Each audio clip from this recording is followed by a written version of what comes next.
professor Arthur Damasceno na área de Direito Constitucional e a gente retoma o nosso curso, a nossa preparação e hoje trabalhando um assunto muito legal, um assunto gostoso. Para mim, um dos assuntos mais interessantes do texto constitucional, mais fáceis, né, de se estudar, que é a nacionalidade. Tá? Nesse nosso bate-papo, nós iremos conversar muito sobre a nacionalidade originária, aqueles indivíduos que passam a ser considerados brasileiros natos. Nós também falaremos sobre a nacionalidade derivada, como é que um estrangeiro se torna um brasileiro naturalizado, perda de nacionalidade. Nossa, tem bastante coisa para a gente trabalhar. E apenas 2 artigos do texto constitucional que nós iremos avaliar. Artigo 12 e artigo 13 da nossa Constituição. Está aqui o artigo 12, começando esse papo, nacionalidade. E o nosso Constituinte ele já começa a redação do 12 trabalhando aqueles que serão chamados, considerados de brasileiros natos. É o nosso inciso 1º do artigo 12 do texto constitucional. Antes de qualquer coisa, eu já vou pedir para que você coloque aí no seu caderno, ao lado desse nosso inciso 12, inciso 1º do artigo 12, melhor dizendo, que aqui nós iremos trabalhar a primeira espécie da nacionalidade brasileira, que é a chamada nacionalidade originária. Nacionalidade originária. Ela pode ser chamada de outras maneiras também, nacionalidade primária ou nacionalidade de primeiro grau. Nacionalidade de primeiro grau. O interessante é perceber que todas essas falas, todas essas terminologias, elas demonstram a mesma coisa. Né? Elas buscam dizer, ou tratar daquela primeira nacionalidade. A nacionalidade que vai independer de manifestação de vontade do indivíduo. Eu não preciso pedir para me tornar brasileiro nato. Na realidade, eu vou nascer atendendo critérios que me farão ser considerado brasileiro nato. Aqui a gente verifica que o momento de aferição da nacionalidade ela vai ser sempre o nascimento. E a nossa Constituição estabelece 2 critérios para tanto: nascer em solo brasileiro, nascer com sangue brasileiro. Nascendo em solo brasileiro, o indivíduo tem tudo para ser considerado brasileiro nato. Arthur, peraí, ele tem tudo para ser considerado brasileiro nato ou ele vai ser considerado brasileiro nato? Não, ele tem tudo para ser. Essa nossa linha A, ela já vai mostrar uma exceção. Um momento em que quando o indivíduo nasce em solo brasileiro, ele não é considerado brasileiro. Virando aqui o nosso slide, nós temos 2 linhas, a linha B e a linha C. Nós já iremos encontrar o critério de sangue, o critério sanguíneo, que a gente costuma chamar de ius sanguinis. Nesse momento, não me interessa onde o indivíduo nasceu. Ele pode muito bem nascer fora do Brasil e ainda assim ser considerado brasileiro nato.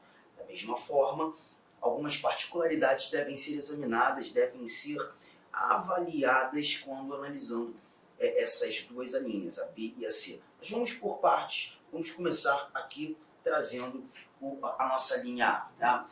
São brasileiros natos. Letra A, os nascidos na República Federativa do Brasil, ainda que de pais estrangeiros, desde que estes não estejam a serviço de seu país. Bom, pera lá. Vamos colocar aqui a primeira coisa, olhando para essa nossa linha A, analisar efetivamente onde nasceu o indivíduo. E a gente percebe os nascidos na República Federativa do Brasil. E quando analisando nascerem na República Federativa do Brasil, aqui nós já estamos visualizando o critério ius solis, ou critério territorial. Nasceram no solo brasileiro. Legal, porque quando a Constituição fala do critério ius solis, diz pra gente, os nascidos na República Federativa do Brasil, ainda que os pais sejam estrangeiros. Num primeiro momento, nem me interessa a nacionalidade dos pais. Ainda que os pais sejam estrangeiros, esse indivíduo tem tudo para ser considerado um brasileiro nato. Arthur, mas tem desde que aí, né, uma condição, sim, olha aqui, ó, desde que estes não estejam a serviço de seu país. Eu gosto muito nessa parte final de separar os 2 pronomes que aqui são apresentados. Você tem um primeiro pronome, o pronome demonstrativo estes. Esse pronome é muito importante, desde que estes não estejam a serviço, segundo o pronome de seu país. Vamos lá. Primeira coisa é que esse pronome primeiro citado, o estes, ele está no plural. E isso tem uma relevância, tá? E eu vou levar em consideração aquilo que o texto constitucional nos apresenta, mas também falar algumas coisas que a doutrina acaba nos contando. Vamos imaginar o seguinte, você é um embaixador brasileiro, ou embaixadora brasileira, mas peço licença até para trazer o gênero único, tá? Você é embaixador brasileiro desculpa, embaixador norte-americano, vamos falar assim. Você é um embaixador norte-americano e foi designado pelos Estados Unidos para exercer seus serviços aqui no Brasil. Vem você, solteiro, para o Brasil, e aqui no Brasil, exercendo as suas tarefas, as suas funções, as suas atribuições, você conhece uma linda mulher brasileira, com ela uma linda relação de amor. Fruto dessa relação de amor, seu filho nasce em solo brasileiro. Bom, levando em consideração apenas os detalhes apresentados por mim nessa situação hipotética, queria saber de você se o teu filho pode ser considerado brasileiro nato. Não se esqueça que você é um estrangeiro a serviço de seu país.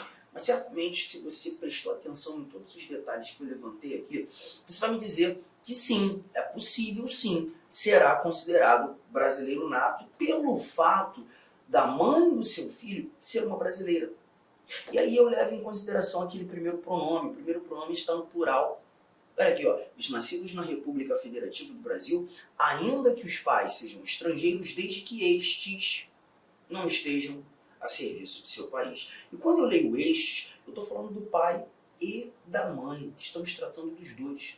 Olha como a história muda completamente. Perceba, vamos imaginar que você é o norte-americano a serviço dos Estados Unidos, foi designado para exercer as suas atribuições no Brasil e você vem casado com uma norte-americana. Os dois estão aqui quando o filho nasceu. Tá? O interessante é que nesse momento você está a serviço, a sua esposa não está a serviço, mas ela veio em decorrência do seu serviço. Os dois estrangeiros estão aqui em decorrência do serviço pai e mãe. Nessa linha de raciocínio, chegaremos à conclusão que por mais que vocês tenham 30 filhos, eu sei que isso não vai acontecer, mas os 30 filhos de vocês não serão considerados brasileiros natos. Pelo simples fato de encontrarmos pai estrangeiro, mãe estrangeira, os dois estrangeiros aqui no Brasil em decorrência de serviço. Você percebeu? Parte da doutrina, deixa eu te contar uma coisa, parte da doutrina não entende a exigência dos dois estarem a serviço ou dos dois estarem condicionados a serviço. Mas essa discussão é uma discussão doutrinária onde a gente ainda tem uma certa divergência. Então esse tipo de divergência certamente nós não teremos, não há questão de prova, até porque o STF, o próprio Supremo, não asseverou nada nesse sentido. Tá?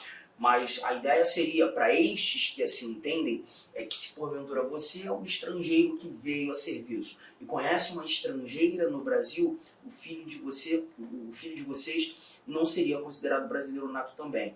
Mas eu prefiro me ater àquilo que a nossa Constituição estabelece. O pronome no plural nos remete à ideia dos dois estarem aqui condicionados ao serviço. Só que a gente tem mais um pronome ali, o seu. E quando eu trago esse segundo pronome, eu me lembro de uma questão que a gente teve há um tempo atrás, CESP, justamente sobre nacionalidade. Foi CESP que trouxe essa questão. Foi na última prova de consultor legislativo da Câmara dos Deputados. A questão foi boa porque o CESP reuniu alguns elementos muito interessantes. Ele disse o seguinte naquela questão. Era uma mulher argentina e um homem canadense. Mas eu preciso que você guarde essas nacionalidades. Ela argentina, ele canadense. Ambos foram contratados pela República do Uruguai. Eita! E estavam no Brasil a serviço do Uruguai quando o filho nasceu. Mas vocês acreditam que o CESP afirmou que esse menino que nasceu no Brasil deveria ser considerado brasileiro nato? E aí, nessa questão, se porventura pintasse algo do gênero na tua prova, você marcaria certo ou marcaria errado? Esse filho seria considerado brasileiro nato? E a resposta que eu tenho para te dar é sim. Sim, seria considerado brasileiro nato. Arthur, mas os pais não estão a serviço? Sim, mas perceba o início da história, eu te contei que ela era argentina e ele era argentino. Desculpa, e ele era canadense. Os pais estavam a serviço de um outro país, não o seu país. E esses dados são importantíssimos. Levem em consideração aqueles dois pronomes, desde que estes não estejam a serviço de seu país. Tudo bem, gente? Firmeza? Tranquilo? Então, olha aqui, ó. Matamos com facilidade essa primeira informação. Critério de solo. Vamos avançar. Vamos para a nossa próxima linha. Deixa eu limpar aqui essas anotações da linha A, para que consigamos examinar aquilo que o Constituinte tem para nos contar nessa nossa a linha B. Aqui a leitura traz, ó, os nascidos no estrangeiro, de pai brasileiro ou mãe brasileira, desde que qualquer deles esteja a serviço da República Federativa do Brasil. Aqui muda bastante, porque perceba, não estão nascendo no Brasil, agora estão nascendo fora do Brasil. Os nascidos no estrangeiro, com mais um detalhe, pai brasileiro ou mãe brasileira.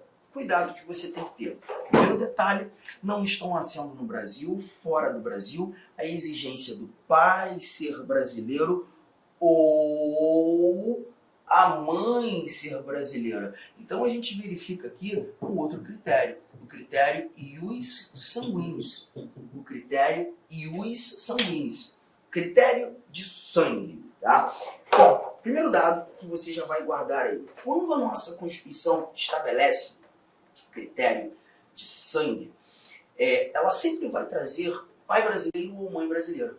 Eu até coloquei aqui, ó, o círculo no ou, justamente para te lembrar que nós não temos a necessidade que o pai e a mãe, que ambos sejam brasileiros. Um ou outro já se mostrará suficiente para essa transição da nacionalidade brasileira. Sendo apenas o pai brasileiro, sendo apenas a mãe brasileira, já é o suficiente. Já será suficiente. Firmeza? Só que essa não é a parte mais importante dessa nossa letra B. O que a gente tem de mais importante aqui, na linha B, é a parte final, quando lê assim, ó, desde que qualquer deles esteja a serviço da República Federativa do Brasil. Gente, cuidado com uma coisa. Eu quero que você anote isso. Anote, por gentileza. Estar a serviço do Brasil é evidenciar administração pública.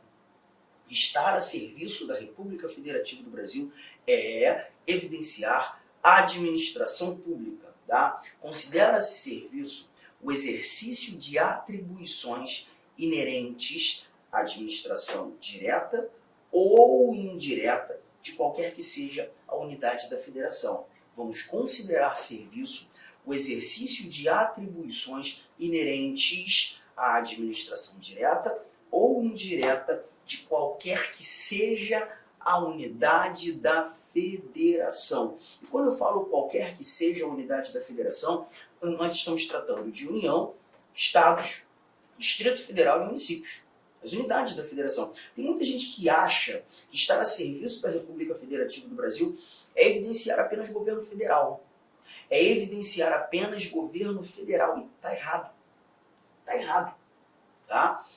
Nós temos governos estaduais, nós temos um governo distrital, nós temos governos municipais, por exemplo. Se você é servidor de um município aqui do estado do Mato Grosso, tá? E o prefeito desse nosso município busca implementar um sistema informatizado novo na prefeitura e precisa que alguns servidores façam um treinamento lá nos Estados Unidos. Você foi um dos selecionados para fazer esse treinamento lá nos Estados Unidos, vai ficar 2 anos nos Estados Unidos treinando. Vai dar quanto tempo? Um negócio pesado, né? E 2 anos é um tempo suficiente. Você conheceu uma menina, uma norte-americana, com essa menina nasce, você tem um filho, teu filho nasce em solo norte-americano. Pergunta, gente, você, um servidor municipal, estaria a serviço da República Federativa do Brasil? Perfeitamente. Ainda que fosse de uma entidade da administração direta. Ainda que fosse uma sociedade de economia mista, uma empresa pública, uma autarquia, ainda assim você estaria a serviço da República Federativa do Brasil. Agora, cuidado. Tem muita questão que vai trazer atletas, por exemplo, atletas olímpicos estão fazendo um treinamento na Europa, vão ficar 3 anos treinando na Europa, todos eles bancados pelo COB, pelo Comitê Olímpico Brasileiro. Estariam a serviço da República Federativa do Brasil? Negativo. Porque Comitê Olímpico Brasileiro, essas confederações desportivas, essas federações, agremiações, nada tem a ver com a administração pública. Ah, mas não está representando o Brasil? Ah, mas em situações desportivas, não tem nada a ver com a administração pública, não tem nada a ver com o poder público. Então a gente não está enxergando serviço. Firmeza? Agora, retomando aquela ideia de você ser um servidor municipal, teu filho nasceu nos Estados Unidos nesse período, no período do treinamento, você está exercendo atribuições inerentes a uma administração local, o teu filho é brasileiro e com um cuidado. Você não precisa fazer literalmente nada para considerar ou para ter o seu filho considerado brasileiro nato de imediato. E certamente um ou outro aqui comigo já deve ter ouvido ou lido que quando um pai brasileiro, quando uma mãe brasileira vê seu filho nascendo fora do Brasil, ele precisa fazer o registro do filho numa repartição brasileira competente, uma embaixada brasileira, um consulado brasileiro, não é isso que a gente escuta?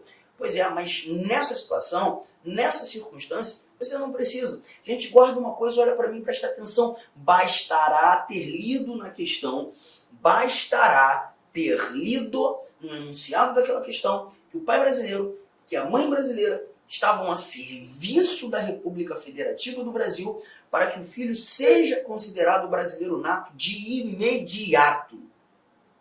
Ponto. Independentemente de onde venha a ser registrado. Seja numa repartição brasileira, seja numa repartição estrangeira. Está a serviço da República Federativa do Brasil, é brasileiro nato. Tamo junto. Então aqui, ó, a linha B nos mostrou essa recomendação. Os nascidos no estrangeiro, teu filho nasceu nos Estados Unidos, pai brasileiro ou mãe brasileira, a mãe não é brasileira, mas você é, bastou, suficiente. Desde que qualquer deles, você, esteja a serviço da República Federativa do Brasil, ponto final. Gente, fácil. Aí, a Cláudia, que está nos assistindo aqui agora, a Cláudia manda um WhatsApp para mim e fala assim, professor, eu estou brincando, tá? Vamos fingir. A Cláudia diz, professor, meu filho também nasceu nos Estados Unidos. O que tem, Cláudia? Pois é, mas eu não estava a serviço da República Federativa do Brasil nesse contexto. E aí, meu filho vai ser considerado brasileiro? Eu viro para a Cláudia e falo assim, Cláudia, olha, ele tem tudo para ser considerado brasileiro sim, tá? Mas não vai ser com base na letra A. Oh, desculpa, na letra B. Não, a letra B não o atende, porque você não estava a serviço da República Federativa do Brasil. Mas calma, Cláudia, a gente tem uma letra C aqui, ó. A letra C diz o seguinte, os nascidos no estrangeiro, pai brasileiro ou de mãe brasileira, desde que sejam registrados em repartição brasileira competente. Deixa eu parar o bate-papo aqui. Desde que sejam registrados em repartição brasileira competente. Vamos fingir que essa nossa letra C, a linha C, terminasse aqui. Já começaria da seguinte forma, Cláudia, olha aqui, ó. Nasceu no estrangeiro o teu filho, né? Nasceu nos Estados Unidos. O pai é brasileiro, Cláudia? Ela, não, o pai não. Meu marido, na época, era estrangeiro, era norte-americano. Eu falei, ah, tá, mas você é brasileira, né, Cláudia? Sim, eu sim, Arthur. Tá aqui então, você é brasileiro. Tem um ou de novo, tá, Cláudia? Então a gente já está percebendo que se teu filho nasceu no estrangeiro, pai brasileiro ou mãe brasileira, mais uma vez a gente verifica o critério de sangue, tá bom, Cláudia? Fechou? Ela, tá bom, Arthur. Mas e aí? Aí, Cláudia, o detalhe é que agora o que a gente espera de você é que você tenha feito o registro do teu filho numa repartição brasileira competente. A história do Robson, aquela que eu contei agora há pouco, que é o servidor aqui de um dos municípios de Mato Grosso, a história do Robson foi diferente da tua, Cláudia. Por quê? Porque o Robson, ele estava a serviço do Brasil. Então ele não teve a exigência constitucional de fazer o registro do filho numa repartição brasileira competente. Mas você precisa, Cláudia. Esperamos todos nós aqui que estamos acompanhando a aula, que você tenha feito o registro. Aí a Cláudia vira para mim e fala assim, poxa, Arthur, pois é, mas eu não fiz. Não fiz porque eu não sabia disso. Como eu morava nos Estados Unidos, não tinha pretensão de voltar para o Brasil, estava lá casada, 7 filhos. Caramba, Cláudia. 7 filhos. Eu não tinha pretensão nenhuma de voltar ao Brasil. Nem sabia disso, não estudava direito constitucional. E agora? Não, calma, Cláudia, calma que ainda tem mais coisa aqui, ó. desde que sejam registrados em repartição brasileira competente, já que você não fez, ou venham a residir na República Federativa do Brasil e optem em qualquer tempo, depois de atingida a maioridade, pela nacionalidade brasileira. Então, Cláudio, o que a gente percebe aqui é que nessa segunda parte, o caminho não é mais para você, tá? O caminho vai ter que ser para o teu filho. É o teu filho que precisa vir ao Brasil, residir no Brasil e optar pela nacionalidade brasileira depois de atingida a maioridade em diante, qualquer tempo após atingida a maioridade. Cláudia, vamos fazer o seguinte, vamos colocar essa letra B e essa letra C no quadro, tá? E é a história do nosso amigo Robson, que está aqui com a gente também acompanhando a aula, e a história sua, Cláudia, que está aqui com a gente acompanhando a aula. Bom, o que a gente viu na letra B foi critério sanguíneo e os sanguíneos. Quando verifica o critério de sangue, pai ou mãe brasileira, só que o detalhe preponderante aqui era estar a serviço da República Federativa do Brasil. O Robson estava. Você não, né, Cláudia? Então, peraí, a letra C para você. Cláudia, os nascidos no estrangeiro, pai brasileiro ou mãe brasileira, mais uma vez o critério e os sanguíneos. Deixa eu colocar aqui, pai ou mãe brasileira. Só que nesse caso, como você não estava a serviço, a exigência do registro em repartição brasileira competente. Aí a Cláudia fala, mas eu não fiz o registro. Calma, Cláudia, eu sei. A gente está sabendo. Aí eu boto um ou aqui, ó. Ou venham a residir na República Federativa do Brasil, o vir, o residir, e optem em qualquer tempo, depois de atingida a maioridade pela nacionalidade brasileira. Então agora o caminho passou a ser realmente para o teu filho, Cláudio. Ele precisa vir ao Brasil, residir aqui no Brasil e ratificar a nacionalidade brasileira. Tudo bem? Tranquilo? Bom, deixa eu comentar algumas coisas. A gente leu optem, né, no artigo 12, inciso 1º, letra C. Optem. Só que o importante lembrar é que essa palavra opção, aqui citada, o valor semântico é de confirmação, é de ratificação. Porque pensa comigo, Cláudia, o teu filho, ele nasceu com o direito de ser brasileiro, ele carrega sangue, você é brasileira. E se o teu filho nasceu com o direito de ser brasileiro, pois carrega sangue, ele não precisa escolher. Eu sei que o melhor valor semântico, a palavra opção seria escolha, né? Quem faz uma opção faz uma escolha. Todavia, nesse caso, não. Nesse caso, essa opção é uma confirmação, é uma ratificação. O seu filho precisa confirmar a nacionalidade brasileira. Só que tem um detalhe. Para que o seu filho faça a confirmação, a ratificação, ele precisa vir ao Brasil, ele precisa residir no Brasil, e essa ratificação só poderá ser feita quando ele completar 18 anos. A Cláudia já está me mandando mensagem aqui, ó. A Cláudia já está me falando assim, poxa, deixa eu te contar um pouco mais da minha vida. Eu me separei lá do norte-americano, rapaz, que cara fanfarrão. Nem vou contar a história aqui porque eu não quero ficar expondo muito a minha vida, mas ó, não valia nada. E aí eu me separei daquele norte-americano, trouxe meus filhos todos aqui pro Brasil, e o meu filho, esse da história aí, né, o meu filho, ele veio com 2 anos de idade. Então ele veio e passou a residir no Brasil com 2 anos de idade, até ele completar 18, vai demorar um bom tempo, Arthur. Será que eu, mamãe, Cláudia, não posso fazer essa ratificação pelo meu filho, enquanto ele é menor? E aí a resposta que eu vou te dar, Cláudia, é não, não pode não. Não pode não, porque essa ratificação tem caráter personalíssimo. Cláudia, só teu filho poderá fazer essa ratificação. Somente ele. E quando completar 18. Infelizmente, você nada poderá fazer pelo seu filho nesse período, tá? E aí a Cláudia já estava mandando mensagem aqui, ó. A mulher não para. Ela fala assim, Arthur, mas e aí? E até meu filho completar 18 anos, ele não pode ser considerado brasileiro? Cláudia, tem coisa que a nossa Constituição não responde. Mas quando a Constituição não responde, e o Supremo Tribunal Federal deve ser provocado nesse sentido, é o Supremo que vai trazer as orientações, como devemos nos posturar. A interpretação do texto constitucional é feita pela Corte de Cúpula do nosso Judiciário. E o Supremo tem uma resposta. Eu só preciso que todos vocês deem aquele print aqui, por gentileza, nessa parte, porque agora a gente vai tratar de como o STF se posturou julgando um recurso extraordinário no ano de 2004. Tem um bom tempo, né? Mas a história é justamente semelhante a essa que você está vivendo, Cláudia. O julgamento do recurso extraordinário 418-096-2004, Supremo Tribunal Federal. Aqui o STF trouxe para a gente a chamada nacionalidade originária provisória, ou também chamada de nacionalidade originária suspensiva.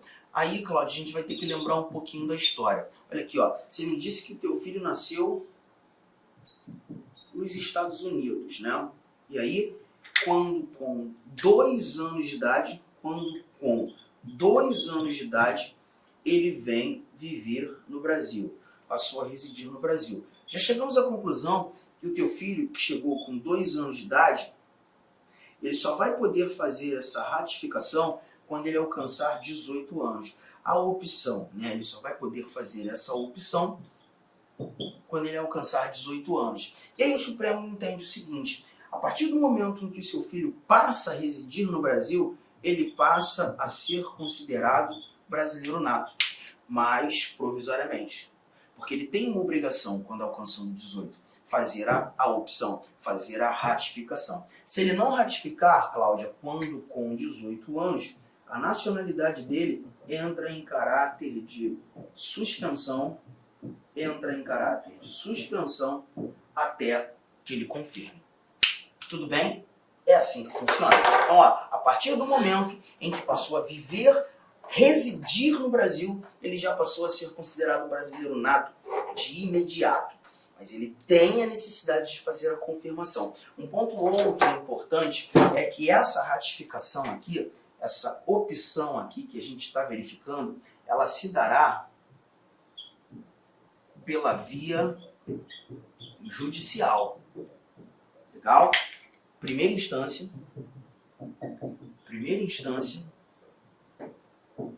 da Justiça Federal. Isso aqui você vai encontrar, Cláudia, lá no artigo 109, inciso 10 da Constituição. Depois você vai dar um confere lá, tá?